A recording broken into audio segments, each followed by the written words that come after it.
please say guys for the people. Vana kule band vakauya chazokuratidzai vamboenda kutsvaga matanda ekuti vagadzire camping site yavo yavakugara. Saka ndichaita video time inini ndakaneta. Saka ndakasvika ndikataura nemukomana webhosi kana kusekuru band ndaatoziva zvekuti unovapika up kwavanga vari kwachoni because hatine zvinhu zvakawanda kuti tiuye nazvo kunoku. Mamukase saka mukomana anotakura zvinhu ndakamuona zuru ndikamuti agouya. Why? Because takati patakure mvura takati baba nefati vatakure zvitini havana kutakura because vativanzi vari kurwana nemaziso. Ndo zvaita kugwana namegwanzi vanga vachinzwa maziso for the past madhesi mangani. Then madhonge pakanaya mvura takabva ambotisa sanzi vanguwanikwa 2 madhongi. Saka ndinoona kuti zvingatoti dhileya chega ndotaura futi nemukomana uya akatakurira mapixend nemagrafel kuti atitakurire mvura. Nhasi ndichazokuradzai futi video time panofanira kunge pachiitwa zvekuti anonzi kudi kudira futi vachapega. Ndichatotanga ndambonoona futi mukuru wavo masabhuku kuti vaudze kuti takutanga hamai kuti vanouya here votionesa panhu pacho because hatingangotangi vasipo. Izvi baba ndefati vachona handisi kuziva kuti varipeka kuti havapo. Saka ndoatoda kumirira futi kuti tionesane kuti ndo pari kuenda imba, hatingangotangi kupega vasipo. Then izvozvi mukomana aticherera mvura 2 madhiramu.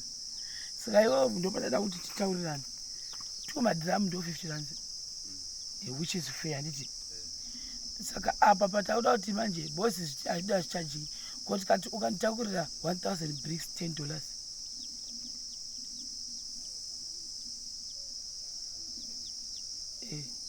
Because netungoro twenyu manje tionesa kuchaja. Saka iwo uchititakurira zvitina toverenga kuti 1000 tobhadhara $10.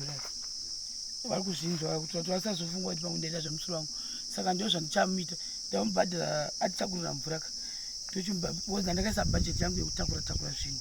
But I think akanditakurira 1000 bricks mari yangu yekutakura konaye inobva yambotipere. Saka kuna vada kundisapota kuti mukomana uyu atitakurire zvitina zvedu zvese zviri kokoko. Please, I think kuna kwasa about zvimwe 3000 that's $30.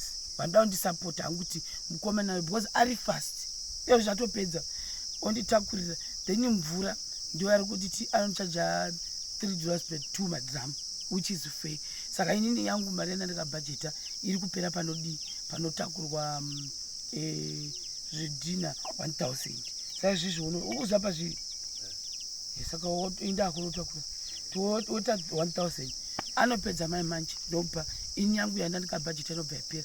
Because kusemende futi takatotenga dzimwe dzatakatenga mutakurira 6 neva yachi 22. Saka tine 22 mabags edu esiment avepo right now.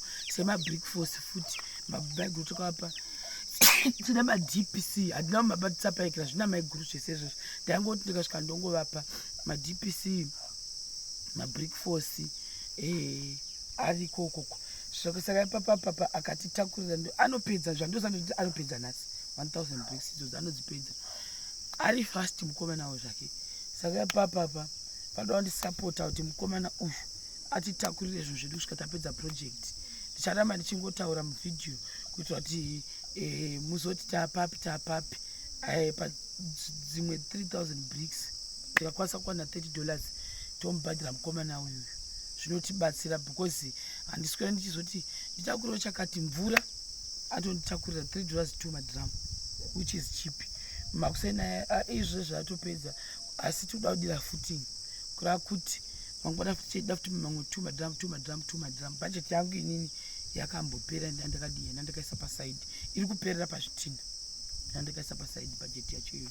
Haanetse zvake mukomana wachoni anohwisisa. Ndo zvandatoona kataura naye the day before. Mangwana kana pane anokwasa kundibatsira mangwana anogona kutouya futi osenga zvimwe 1000 kusvika mabricks ese apera. Ndichazoita video ndichikuratidza Vana Sekuru Benzonzo vakati kane vanhu 3 tatonovapika up because matools avo nechichichi plus vanga vasingazozivi kuti mabhazi achona vanozokwira sei, kuti zvofamba sei, neniwo ndasingazivi kuti vanofambawo sei. Saka ndizvozvo ndichaita futi imwe vhidhiyo later.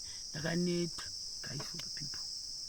Ndakaita penduka, ndakaenda ndikabva ndaita U10 ndakaita raundi trip ndisina kuzorora. Saka ndo zviripo, ndakaita kuibva. Bye bye.